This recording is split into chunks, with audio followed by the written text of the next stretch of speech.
Welcome to Impersonal Opinions. I'm Mitch J, and I'm here with Chandler Klebs, George Ortega, David Joseph, and Mike Walsh. Today we're going to talk about morality. All the different models for morality, if there's any reason why we should do moral things, and what framework should people use, or should we just be amoral? Now, suppose I should start this by giving a little bit of a background. Maybe we can go around and every person can contribute to these initial definitions. So, classically, academically, morality is often split into three different philosophies. There's the idea that the thing you do itself, you can determine whether it's good or bad, and that's the deontological framework. Then there's consequentialism. You need to examine what impact the thing you did had in some regard. If overall it did a better thing than a worse thing, then that's a good thing. And finally, there's virtue ethics, the character of the person that's doing the action. Is that person overall a good person? Does that person intend to do something good or intend to do something bad? So, does anybody want to chime in before I start Yeah, let expressing me my own start. opinion? Let me start. Yeah. Basically, John Locke defined goodness as that which creates happiness. So this is kind of like a consequentialist approach, but I think we have to like. I don't think it's one or the other, and I think the third option, the option, is part of it. So in other words, like if somebody, for example, does something that creates a lot of good, but their intention was to create a lot of evil, then can we, truly consider that act as good? So basically, I think we have to, in a certain objective, general sense, yes, what um what creates happiness, pleasure is what we can define as good. But in terms of like a good act, then I think we have to also, factor in intent.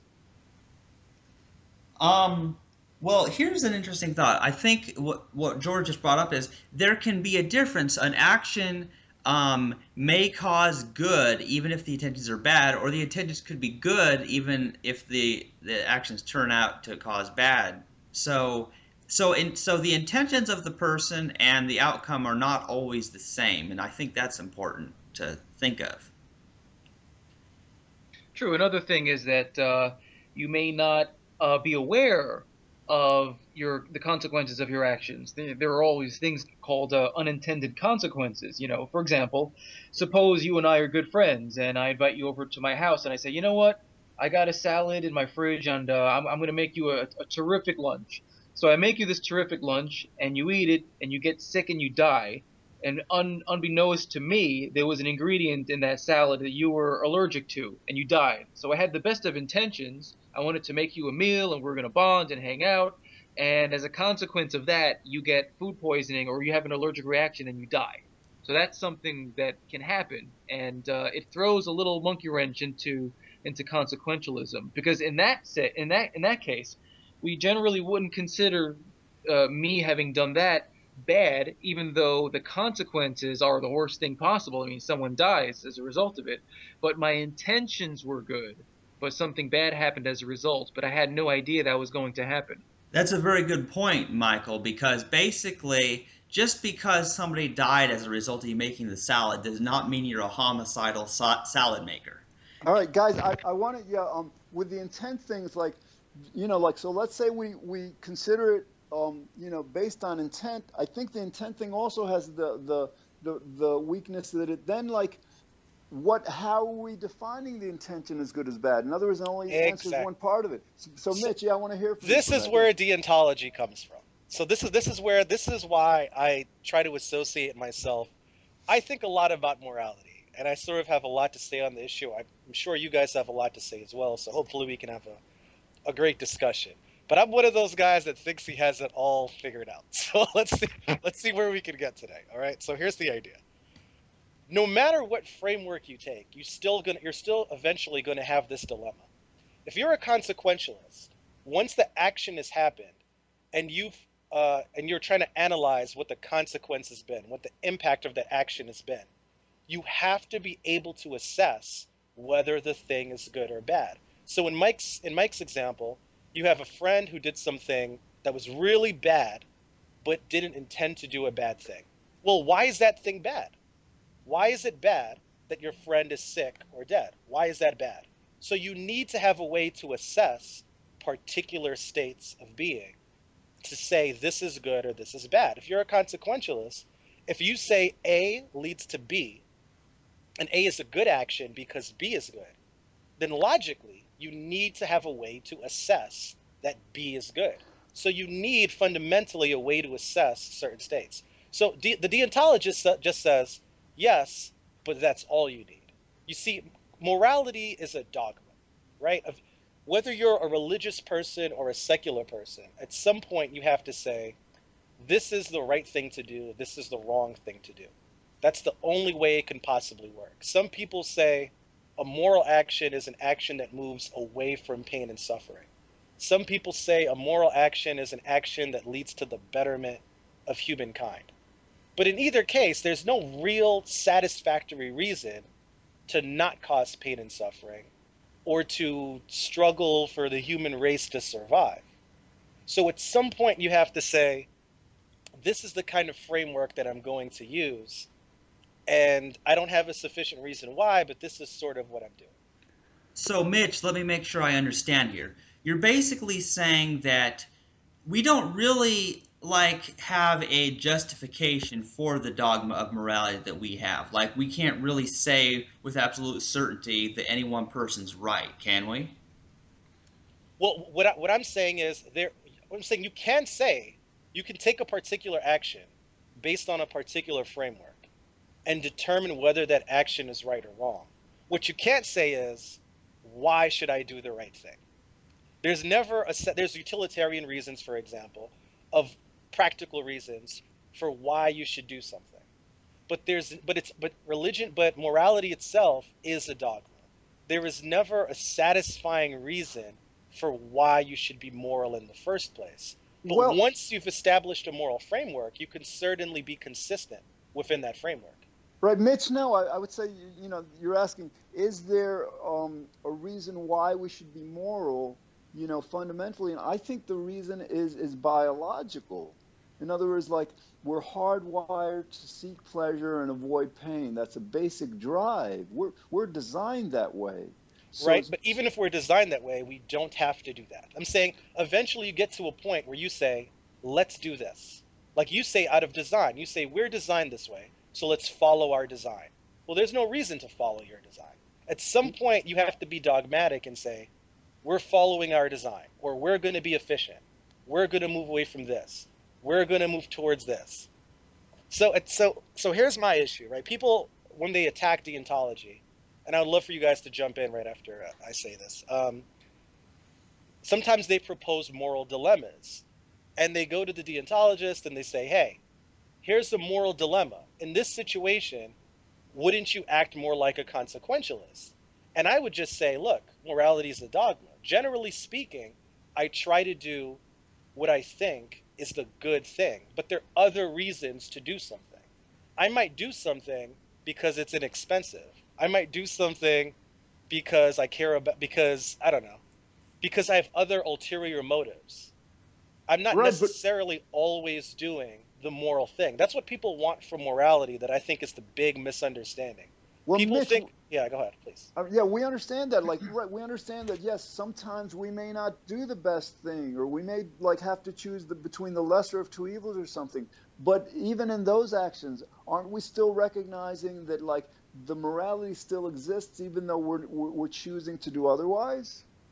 Right. So from my point of view, I would say like, given a moral dilemma, like what's the one that's usually posed? The trolley problem is probably the most famous one. Yeah, but how about the Nazi one? I think is probably very Okay, yeah, convenient. So let's do that I've one. I've So, I've never heard that one. So if you could so this tell is me. the one where the Nazi soldiers come at the door. You're hiding Jews in the attic. You can either lie to save the lives of those Jews, or you can tell the truth, but then those people are hurt or killed. Well, clearly, I would lie. But what I'm saying is, I recognize the fact that I'm lying. I don't pretend like what I'm doing is good. I'm doing a bad thing so I won't do another bad thing. And you can even argue that the other thing is worse than that or whatever, but that's the point. The point is, a lot of times with morality, where I differ with a lot of people, where my stance, where we come into opposition, is that I think it's inescapable. Morality is not like a switch. It's not like you just press a switch and you always do the good thing. And as long as you pick the right outcome, you can live guilt-free and everything's okay. From my perspective, you have a moral framework based on whatever reason, and you should strive to do the moral thing, but sometimes you just don't do the moral thing because you have moral dilemmas and it's inescapable. Wait, Mitch, maybe I lost you a little bit, but are you telling me that in the Nazi situation you would be honest and tell the Nazi that there were Jews in your home? No, I would lie, but I would recognize that lying is bad. That's all I'm saying. I wouldn't pretend like I lied, but it's a good thing because of the alternative. But wait a minute, can we see lying there as contextual? In other words, like to lie to kind of like get a raise or something or to get money, whatever, might be a bad lie, but to lie to save people's lives from evil people would be a good lie that actually wouldn't be immoral in any sense. This is exactly what I'm against, that kind of thought process. I say So no. I you're argue saying no. that lying lie. you're saying that lying is bad regardless, even when it produces good results. Yes, of course. And let's think about the logic behind this. So, from the consequentialist, I mean, as hard determinists as most of us are, because we're usually talking about free will, right? We recognize that things are constantly happening on a cellular level, on a microscopic level, on a subatomic level, on every kind of level. You know, when my hand brushes through the air, all kinds of unintended things are happening right now. There's no way logically to conceive all the implications that any action will have. You can do an action and think it does the most good, whatever that means. But everything I'm doing is constantly affecting the things that will happen. That's what determinism is about. Things are constantly moving and shifting and changing. I punch someone in the face. It makes 100 people laugh in China. It makes 1,000 people cry in Yugoslavia. It makes one person happy. It makes another person angry. You see the point that I'm making? We can't conceive of we don't know the chain of events. So it doesn't really make any sense to say we can plausibly assess the impact of an action. Well, What Mitch, does make sense is to assess the action itself. I agree with you. In other words, like, let me hear if what are you saying that, like, yes, there is an objective morality, right and wrong, but because we can't see, the consequences of what happens, we can't really, be in any way completely sure that what we're doing is either right or wrong in the long run, or most expansively. That makes sense. That makes complete sense. Let me make sure I understand this, is that because we're unable to fully know what the consequences of our actions, there's no way you can fully know them, then perhaps there are different reasons than the consequences why we might consider something good or bad? Yep. That's new. Well, I mean, all right, there's this parable. Three guys go to this wise man in the village, and they want to know if, like, this boy was given a horse, and they want to know, is it a good thing or is it a bad thing? So the wise man says, wait and see. So the boy's riding the horse, falls off, breaks his arm. They go back to the wise man. Oh, it was a bad thing. He's got a broken arm now. And the wise man says, wait and see. So, like, the region is then thrust into war. The kid, has got a broken arm. He can't go off to war. Everybody else gets killed. He gets saved, and they go back to him. Oh, it was a good thing. Wait and see. So, Mitch, that's your point, right? So That's very good. I like that. It's a nice.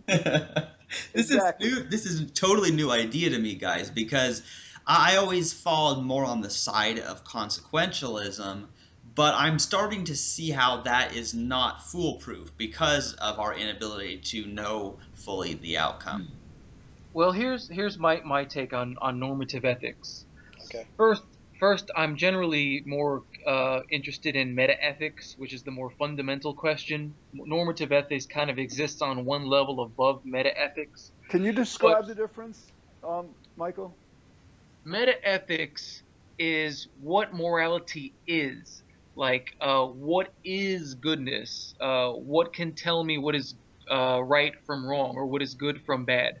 Normative ethics is one level above that. Like, once you've settled on a metaethical theory framework as your foundation, then one level above that comes your normative ethics, which is what should I do Right. given my metaethical framework. Right. The thing is, when it comes to normative ethics, you've got your three main contenders: consequentialism, deontology, and virtue ethics. I think none of them are fit and work in every single problem. And so my view, and this is a view of a lot of other philosophers, is that all of them have some major problems with it, and you cannot be a subscriber to one or the other. And so what you have to do, given moral dilemmas that we face, is you have to use the toolbox approach. So, for example, a wrench is a tool. It works great fixing some problems, but is completely useless fixing other problems. And just like how a wrench is in that situation, deontology, consequentialism, virtue ethics, they each have certain moral situations where they work great in, but they're totally useless and possibly even immoral in other situations. And so what you have to do is you have to use all three of them given the situation. Certain situations, consequentialism makes sense, you use consequentialism. Certain situations, deontology makes sense, you use that. Certain situations, virtue ethics makes sense, you use that. And you use the toolbox approach, because otherwise you're going to eventually be stuck in a conundrum, because morality is a little bit more than about just theory, it's about practice. And so if you're a deontologist in theory, but then you're saying, well, in practice I'm really a consequentialist, then are you really a deontologist? Because it seems to me that if you're going to have a theory that you live by, but you're not going to put it to practice, then what good is your theory? Well, Michael, I agree with you completely. Now, my question is that, like, assuming that these three, standard kinds of positions are flawed, does what you're describing, does this toolbox approach have a technical term, an ism term? Because Uh, that, I'm not sure if it has an ism to it. because it certainly makes sense. Yeah. So that then it would be like there would be four, and that one would be the most rational. Yeah. Yeah, because I mean, every normative ethical theory that exists out there has its pros and cons, and you simply, at least in terms of when it comes to in practice, what you're going to live by, you can't live by either one of them. You have to mix and match. You have to, just like when you have a bicycle or car that's broken, you can't bring a wrench or a screwdriver and think you're going to fix it. You got to bring the whole toolbox. Well, Mike, let me to pose a question to you then. What do you want from morality? So I guess I'm not saying I disagree with you. I think you're making a lot of sense here. I guess what I'm really pushing against is the idea that what morality gives you, it's that you're supposed to pick a moral framework, all right? And then within that moral framework, it's supposed to tell you what to do in any situation. But if you're saying it has to be a toolbox, if you have to pick the right tool, then you're not using morality to determine what to do. You're using something else. Because you're saying at some point you have to make a decision, which tool do I pick? Yeah, So what are you exactly. using to pick the tool?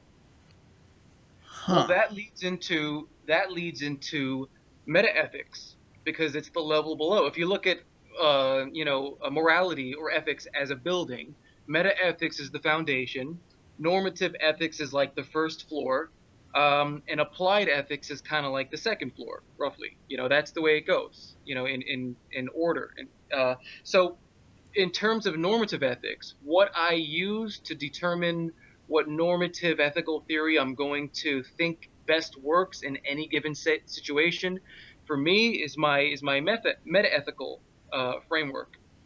And so, What since meta ethics touches on what morality is fundamentally, I mean, look, when it comes to meta ethics, I'm an ethical naturalist. So ethical naturalism is technically it's a cognitivist position, and it's under moral realism. And I'm not completely crazy about moral realism. I'm not really crazy about any kind of realism in general, whether it's mathematical realism or any of these other views. Although I am kind of keen on scientific realism. But aside from that, I'm an ethical naturalist, and to me, as an ethical naturalist, what morality is to me is generally understood as well. Well, first of all, let's define a couple of things first. All right, morality is defined as the distinction between right and wrong, right? And ethics is the branch of philosophy that deals with morality, which is the distinction between right and wrong. So, metaethically speaking, to me, morality is the distinction between right and wrong as it relates to conscious beings, with right actions being those that positively affect conscious beings or intend to, and wrong actions being those that negatively affect conscious beings or intend to, when it cannot be reasonably avoided. So that's the framework I use when I'm trying to decide what normative ethical framework I apply in any given situation. Are you of the opinion that you should always do the moral thing? Um, Generally, yes. But not generally, I mean always. Yeah, of course. You should do I'd that. agree Yeah, I'm a little confused. I mean, this because is going way too fast for me, but I'm actually kind of trying to figure out if there is a moral framework which encompasses the other commonly known moral frameworks to make a framework toolbox that works for all situations. well, I That's think a good question. When it comes to normative ethics, it isn't that all three of those theories fit into one meta-ethical framework. You can actually kind of mix and match. So, for example, consequentialism can work in moral realism, and it could work in even divine command theory. In deontology, it could work in divine command theory, or it could work in moral realism. It's very complicated, but it's not that one necessarily logically requires the other. all right. So let's see if we can come up with maybe three components of what's required for morality. Um, One, I think intent. I think you can't exclude intent because I'm not sure you can call a moral act something that leads to some positive human behavior when the intent was negative. You know, the other I think is contextual. Like you're saying, Michael, like a right response in one situation may not be a right response in another. Like for example, lying is generally considered a good thing, but to tell where the Nazis where the people are, I think it would be a bad thing. And then the third is But Wait, why does wait, wait, wait. why does it You have got that. yeah, It's because what? generally a bad thing. Oh, all right, sorry, all right. Sorry, I'm sorry about that. So yeah, all right. Lying is generally a bad thing, right? I was thinking I was talking about telling the truth, but all right. So like lying is generally a bad thing, but when it comes to telling Nazis, it's a good thing. All right. So like that's the second. The third is I think the hedonic component that basically underlying intent, an underlying context comes the fundamental criteria of whether this is going to create more benefit for human beings, or less. And as Mitch, as you were saying before, we can't know for sure what that's going to be, but it's based on our prediction, So then, can we agree that we have these three criterias: intent, context, and hedonic goal? Are there other criteria that would fit in? but here's the issue. I don't know why this has to be such a binary kind of thing. That's really my major. That's really the major point of conflict that's here. Okay, it's like again, as Mike alluded to, right? You still have to pick the wrench. You still have to pick the wrench. This is the real this is the real problem. Like George, the way you phrased it, you said that lying is usually good. No, no, no, no. That lying is usually bad. No, lying is always bad. Lying is Well, always bad. wait a minute. Just because you don't lie does it necessarily? In other words, okay, here's the idea. Since we are creating morality, we want morality to be something. That's from my perspective. This is what I'm thinking about. Okay, I want morality to um, morality is supposed to be something that humans intuitively understand. There's something we intuitively understand, and we want morality to be that thing. We want a moral framework that reflects our desires and intentions. That's what we want. So, for example, if I have a moral framework that allows me to torture people under certain circumstances, I don't want that. That's not what I mean by morality. If the way we have defined morality allows for torture in any circumstance to be called a good thing, that's we're missing the point. So if we have accurately made a an intelligent, thorough moral system, whether on the normative ethical side or on the meta ethical side, whatever, it has to mirror that idea. It has to reflect that idea that torturing anyone under any circumstance is a bad thing. If our morality allows us to do that, then we failed, in my opinion. All right, Mitch, I think we have to go back a step. In other words, like, we're trying to determine, we're back at the normative, consideration. You say that lying is always bad or Well, always well, wrong. well. The point I'm trying to make is, what are we doing so morality is a construction, right? We are doing this. We are creating morality. I think we can agree there, right? I don't know if there. I mean, you could argue against it, of course, but I'm just Well, saying. I think we're I think there's a morality we're maybe discovering. Like the morality is like basically this exploration we're having is based on logic, right? So logic will kind of like lead us to certain understandings that ideally or in a certain sense existed whether we understood them or not.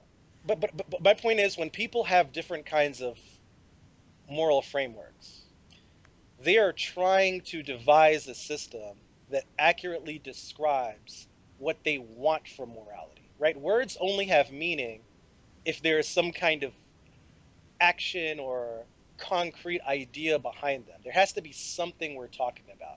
So again, just to reiterate, the last thing I'm going to say for the time being is that, from my opinion, right, from my perspective, any idea of morality that allows for torture to be called a good thing in any circumstance is a failure. That is not a moral system that's worthy of using. So that's the point I'm trying to make. Well, let me run back the Nazi scenario again. Okay. Since on deontology, telling the truth is good and lying is bad, regardless of the consequences. Under the hypothetical Nazi scenario, if the person answering the door tells the Nazi officer the truth that there are Jews hiding in the bedroom, and they all get sent to the gas chamber, 5, 6 people, whatever, would that truth-telling incident have been technically good under deontology? Well, I mean, I think it's probably unfair to call what I'm talking about deontology, because that's a really large umbrella, as you alluded to earlier. I'm just saying this particular opinion I have is certainly closely connected to the deontological framework, but there are elements of consequentialism. My point is, in that situation, if you told the truth, if you told the SS guy that the Jews are in the attic, then telling the truth would be a good thing, but endangering the Jewish people would be a bad thing. You simply cannot escape moral dilemmas. That's the point I'm making. There's just no way to escape it.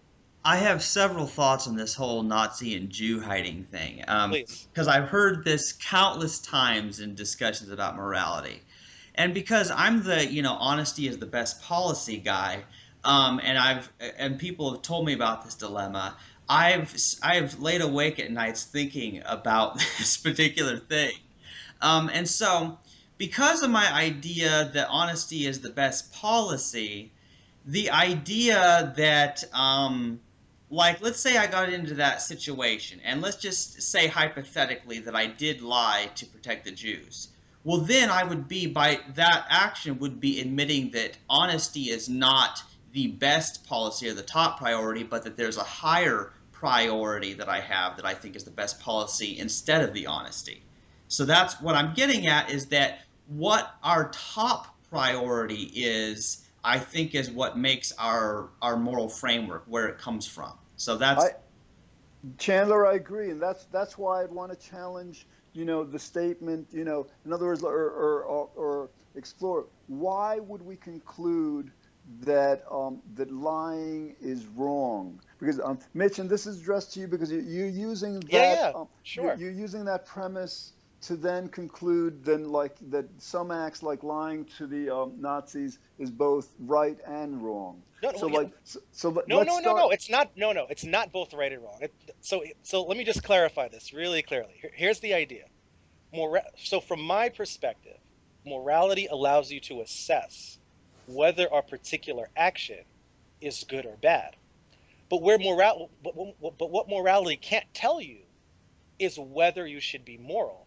And also, you can have moral dilemmas. So I'm saying people want too much from morality. People think of morality as a way to, as some system that always tells you what to do. I'm saying morality doesn't tell you what to do. My moral system doesn't tell you what to do. It just tells you what's a good thing and what's a bad thing. Furthermore, you could even assess the degree of how good or bad two independent actions are, but don't delude yourself and think you've considered all the possible consequences. So you can't isolate a particular event to two particular actions, and you can take a particular action and determine the degree of good or bad it is, but you can't determine the consequence of it, and you don't necessarily know what to do. You don't necessarily do the moral thing. Right, well, As Mitch, as Mike I said actually, all before, right. you don't So, know like, what tool to use. right on in the first, in the first case, and you're saying that, all right, basically, like drawing from this like toolbox, we can put kind of like a wrench into this. That, like, according to the Greeks kind of like had a statement that like at the time that we're doing anything, no human being can do but what they consider is the right thing at the time of the doing. So, like, now to relative to what you're saying, I think I agree with you completely. Morality can only at best ever be a prediction. In other words, we're predicting what we believe is going to lead to the best outcome. But again, I wanted to get back to, like, this idea of, if we're considering lying, like in your example, you said, like, so I'm not going to use the terms that lying is both right and wrong, but like you said that in the German thing, like, all right, basically, most fundamentally, why are we concluding, if we are, that lying is wrong? What is it about lying that makes it quote unquote wrong? Because this is important, because this gets to the foundation of why we're considering something right or wrong. Well, in particular, from my system, I'm of the opinion of the pain and suffering argument. So a good action, generally speaking, is, well, not even generally speaking, strictly speaking, is going away from pain and suffering. Bad actions move toward pain and suffering. But my framework allows for a lot of ambiguity, as you can tell. So my issue um, with moralists is that they are trying to find a way to always know what to do in a particular situation. I'm saying a particular situation can be rife with different actions that are good and bad, and different degrees of good and bad. And it is impossible to assess the impact that any particular action will lead to. The only thing we can do is assess whether a particular action is good or bad. For Mitch, example, that's it. Right, I'm following you with that, but I want to go before that, because, like, I think, right. before you said that, your premise, I want to understand why you said that like Lying is bad because it's moving towards this direction of pain and suffering. and Lying itself is a bad action. Yes. all right, but wait a minute, and that's what I want to explore. In other words, like for example, like if you lied to the Nazis, then that seems to be moving into a good Nah, direction, you know. but again, but okay, but not. Hold on. Like I said, this is not consequentialist. This is just assessing the event. A lie itself is a bad thing, No, I know, regardless but of then context. what I'm challenging, Mitch, is like, why do we conclude that lying, you know, is like, you know, will lead us to a worse It's not a situation? conclusion. It's an assumption beforehand. It's an element. It's axiomatic. It's part of this, right? So there's certain actions that lead towards pain and suffering. So in my framework, torture is wrong, lying is wrong, because lying is dishonest. Dishonesty creates this kind of blah. I mean, Chandler could talk to you about this too. I'm sure he's very passionate about honesty. Yes. I could spend a week talking about why we should be honest. No, but that's important because this honesty is an example of, and a very concrete example of like what we're considering right and wrong and why. Well, Because like, guys, I want to talk about this honesty thing for a little bit because here's the thing is while I've had this belief that honesty is the best policy for longer than I can remember, I guess it gets a little bit difficult when trying to explain why I believe that honesty is the best policy. So I'm really trying to examine that in light of this thing because while I don't feel that I'm capable of lying, you know, I'm wondering, can I really tell somebody that they did something bad when they lied to save the life of the Jews? So that's different. Uh, has anybody ever seen that movie, The Invention of Lying? Yep. No. It's a world where no one lies, and it's a pretty grim world because everyone is so brutally honest, and we all know that there are certain, at least social situations, where you may not want to reveal the honest contents of your mind in a certain situation to other people. And I'm not exactly sure that if deontology was put to practice and no one ever lied, that we'd live in a world that is removed from suffering. I think you'd probably have a world where there's actually a lot more suffering. I strongly disagree with those statements. Well, yeah, this is Michael, I'm not sure because like, you know, for example, let's say the movie was about like people going around in first world countries naked. You know, that movie would present a lot of problems where in other parts of the world, you know, people are naked or half naked, whatever, and they get accustomed to it and it works. So, You know. So one of the many reasons why lying is bad is because lying is necessary to do a lot of other bad actions. It's really difficult to set up a murder when you're going to tell the person you're going to murder them. It's really difficult to rob a store when you tell the store owner you're going to rob him. It's really difficult when you're driving recklessly and an officer pulls you over and says, "Have you had anything you know, did you drink anything alcoholic tonight?" for you to tell the truth and for that conflict not to get resolved. So, but despite that, you know, even you know, we can talk about why you should be honest at a different time. But if you accept that lying is bad, axiomatically, the same way that you would, I'm sure, would accept torture is bad, right? Like we have to axiomatically accept that pain and suffering is bad. yeah, but no, Eventually, yeah, right. Hmm. but Mitch, the reason we're agreeing that torture is bad and pain and suffering is bad, whatever, because it creates pain and suffering, whereas like lying is different in the sense that it may actually create. You might like a woman tells you, "Do you like my new dress?" You might think it's horrible, but you tell her it's beautiful. She feels good. Yeah, again, but you're sort of cheating in this conversation because you were going back to consequentialism, right? Because then I could say, well, pain and suffering could be good because it could lead to this. The whole point is to avoid Well, no, wait a this minute. No, consequentialist viewpoint. the consequentialism has also always has to be considered relative to this hedonic, you know, imperative. In other words, like you can't ever say that like, you know, that suffering is good. I think categorically we have to. That's the premise. I think. In other words, like, you know, in terms of like a fundamental moral right and wrong, um, happiness is pleasure is good, and suffering and unhappiness is bad or wrong. I mean, but I don't think I think that's the only kind of fundamental criteria of morality that would apply to everything. I don't think consequentially you could claim that happiness is wrong. I mean, like unless I mean, let me I think. just mean you're slipping into consequentialist arguments here. I'm just saying, look, okay, so for example, so let's say we try to so let's say we try to be axiomatic here. So we say, what's the root? So let's create a moral system right now, okay? Let's say the worst thing anyone could ever do to another person is to torture that person forever. I'm purposely being ambiguous about the specific type of torture, the degree of torture, and the length of the length of time I'm being very clear about, forever. But the other parts, I'm not saying if it's physical or psychological, okay? So the worst thing a person could do to someone else is torture that person forever. I think a lot of people would agree with that. And even if you're not agreeing, it's an axiom. So we're starting our moral framework that way anyway. Okay? Now, actions that go in that direction towards pain and suffering are bad. Actions that move away from that are good.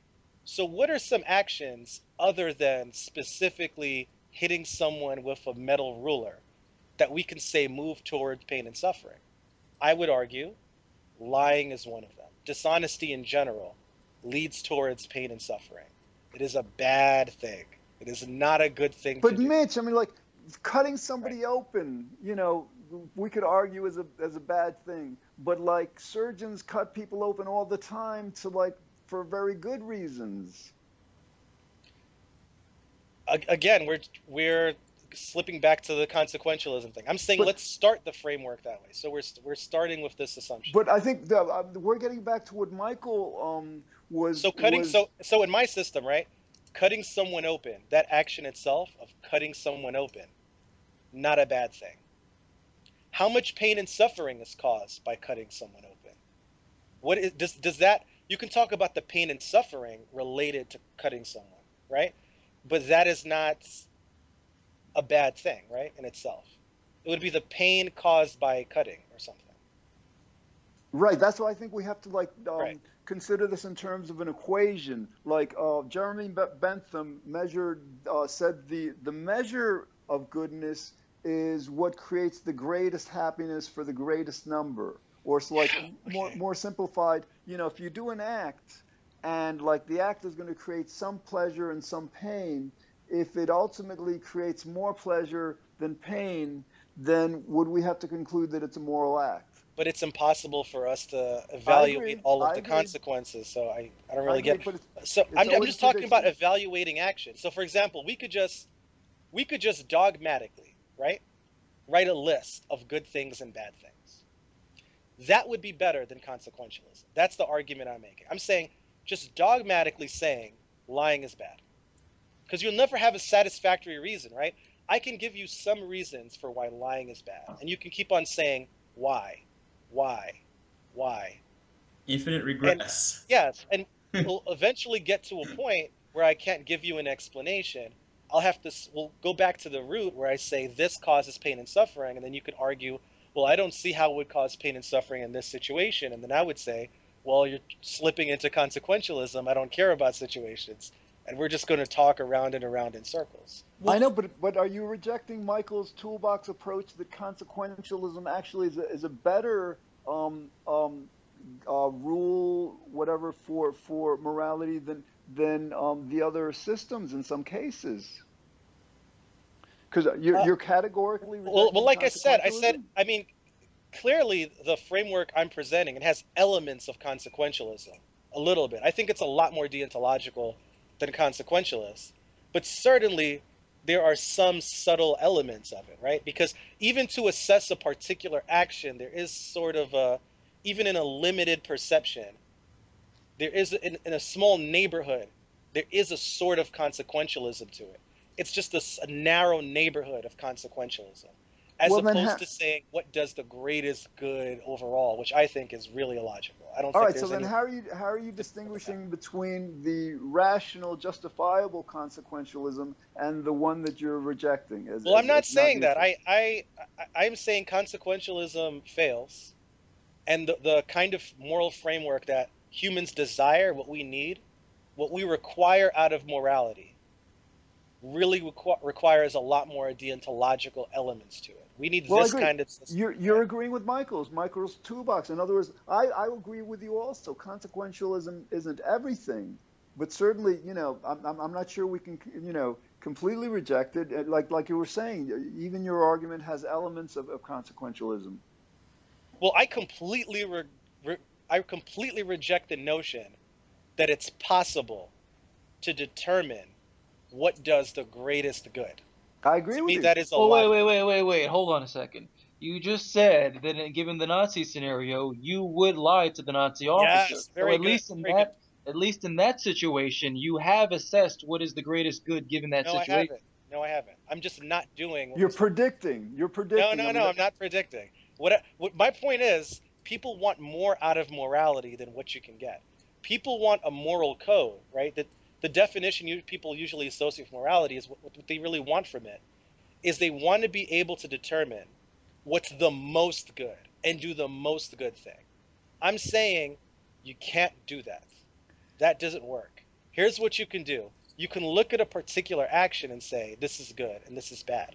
You can even say one action is really bad, but you can never assess enough to determine what is the most good. So instead, as Mike pointed out, we have this dilemma. What actually, determines what we should do in a particular situation?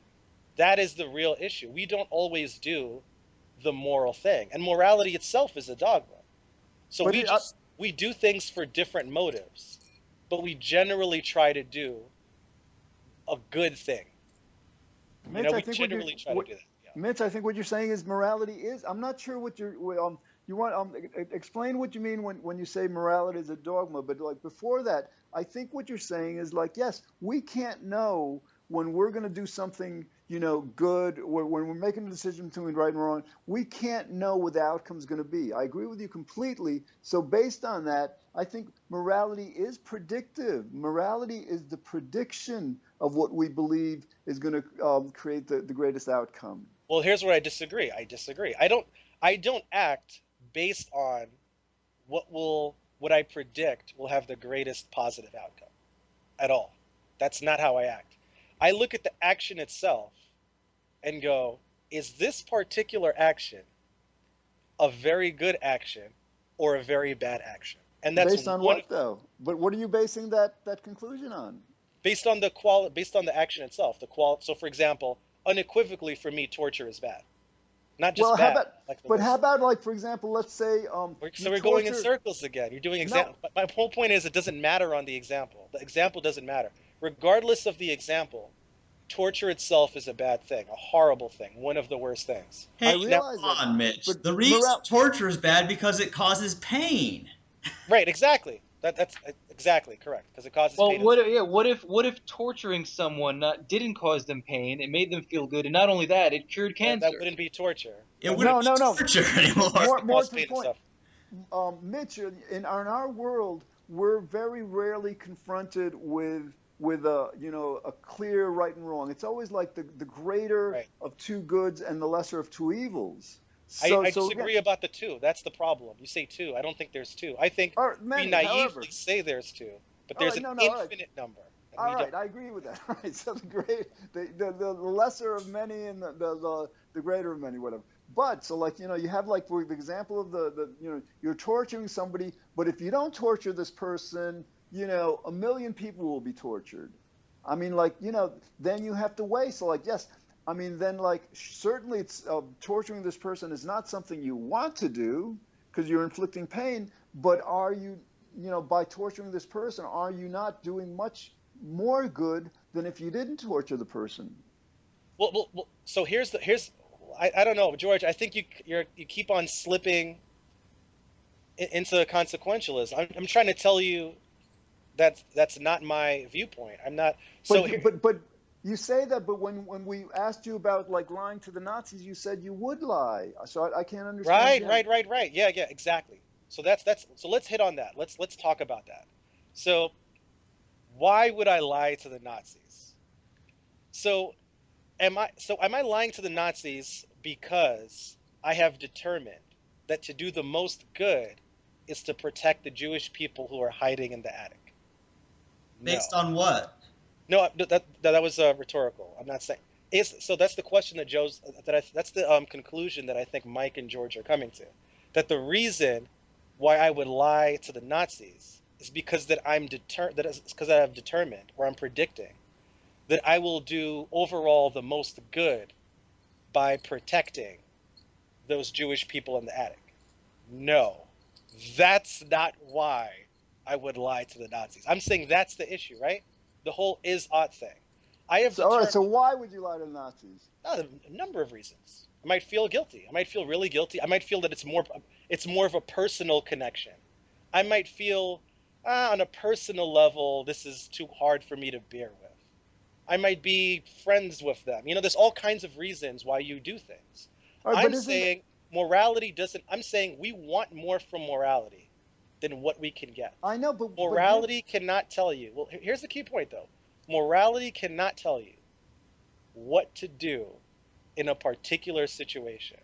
All morality can do, my framework, my system of morality can do, is allow you to assess what's good and what's bad. And it's inescapable sometimes that you do a bad thing, even a very bad thing.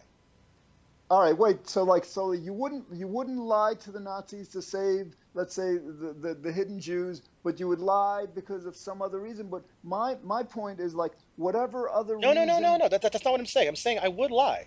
I would No, I lie. know, I But I know, would I know. recognize that I'm doing something immoral. That's all. That's what I'm. That's all I'm saying. You're recognizing that you're doing something immoral.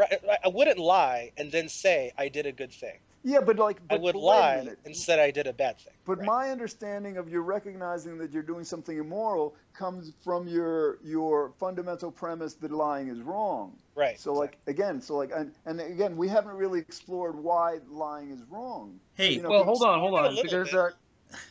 if you know deontology, you know that it comes from Immanuel Kant, and what Immanuel Kant had was the categorical imperative, and so what he would take things that are bad in most situations, and he would universalize them. And that's how he would reach his categorical imperative by saying, well, lying is wrong in most of the cases, and therefore he would kind of take that and make it into an axiom as a categorical imperative that it's always wrong.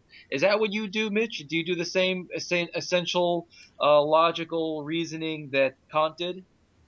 Clearly, this is a unique framework inspired by other ideas, but like I said before, this deontology is a huge umbrella. Consequentialism is a huge umbrella. There's so many different subdivisions that it goes into, as you said before, Mike. And sometimes surprisingly strange positions can be compatible within certain frameworks.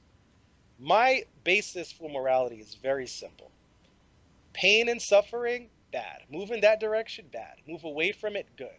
Secondly, you can assess whether particular events are good and bad. You can even give a rough assessment on the degree of how bad it is, but you can never count all the variables. Furthermore, there are many situations, perhaps in every situation, where you have a moral dilemma. And you can do any number of good things or bad things that all have different degrees of goodness and badness. But how you actually act is not really dependent upon morality. It's something else. Like you said, it's about meta ethics. It's about how do I choose the tool in my toolbox. That is the real issue. I'm saying morality is a dogma in that you don't have good reasons for why you do what you do. At some point, you just declare, this is what it is. And well, I how think it, we ask for too much from morality. We need all to right, wait, ask less from morality. all right. Aristotle made the statement Yeah. that happiness is the only end in life. Everything else is a means. So like lying, telling the truth, being moral, being so like wouldn't your criteria for doing anything, be based on that understanding No. that, or give me an example of a decision you would make that, in other words, like if you, But again, my moral system doesn't tell you what to do when you have, it doesn't tell you what to do. It just tells you what's good or bad, but it doesn't tell you what to do. That's the point. I'm not I telling know, people Morality what that to do. does tell me what to do. Huh? Say it again. I want a morality that does tell me what to do. But there's the problem. If you have a moral system that tells you what to do, or you think is telling you what to do, the issue you're going to have is sometimes really, really bad things are going to be justified. And they're really, really bad things, but they're consistent with your moral framework. It's inescapable. It would be illogical to say otherwise. For example, the consequentialist sometimes justifies horrific torture. The person who is a proponent of virtue ethics sometimes justifies horrible acts because the character of the person who did the act is generally good. My framework says no matter what, torture is bad. If you want to know what to do, that's different. But here's what you will know. You will know what is good and what is bad. The Well, way you then act is up to you. Right? your framework then is not a normative framework, because normative ethics is what you should do. I never claimed it was. Okay. So is it a meta-ethical framework? It seems to be, doesn't it? I don't think it's a meta-ethical framework because I think it's still an open question as how to pick the tool. What I'm doing is I'm arguing for a weaker version of morality is really what I'm arguing for. I'm really saying morality, from my perspective, only allows you to assess good actions from bad actions, and perhaps the severity of how good or how bad something is. But you can't assess all the variables. So even if you can say this thing is better than even if you say A is better than B, you need to have all the variables on the table to really do the best thing. Hey, And I do not offer I that. mentioned that we just passed 57 minutes, and so I think we need to find a way to bring this episode to some sort of a close soon here. But this has been very interesting, and we'll definitely want to explore this more in the future. Perhaps in a future one, I'll talk about more why I'm more of a consequentialist or something. yeah, I think we need to explore this in more detail. Like basically the distinction between morality, fundamental morality, and the morality that's structured on, what do we do, what do we actually do? Because I think both have fundamental premises. Um, yeah, we got to, and maybe it's good to like explore this dividing the two, just focusing on one or the other, when we revisit this. And perhaps we can find a mix of deontology and consequentialism that somehow works, and we can come up with a new word for it. Well, that we need a new word, 'cause like what Mike was saying, this toolbox approach, again, like I posited, the hedonic criteria, the intent criteria, the consequentialist criteria. There may be another. If you have like a certain set of criteria, then you give it a name and you define it, and all of a sudden it becomes an alternate position, beside the three traditional ones. Yeah, if we invented a new moral toolbox and had a name for it, who knows? Maybe it would make a better world. That's just a thought anyway. But yeah. But since we're approaching our 59th minute, perhaps I should end this one. Sure. Okay, you've been listening to Impersonal Opinion with Chandler Klebs, George Ortega, Mitch J, Michael Walsh, and David Joseph. And Mitch has been talking to us about deontology and some of his ideas about morality that are very different from what I've heard before, and definitely worth discussing in future episodes. And I'm sure anybody listening to this has their thoughts on it too. So send us your questions or comments, And thank you for listening, and goodbye.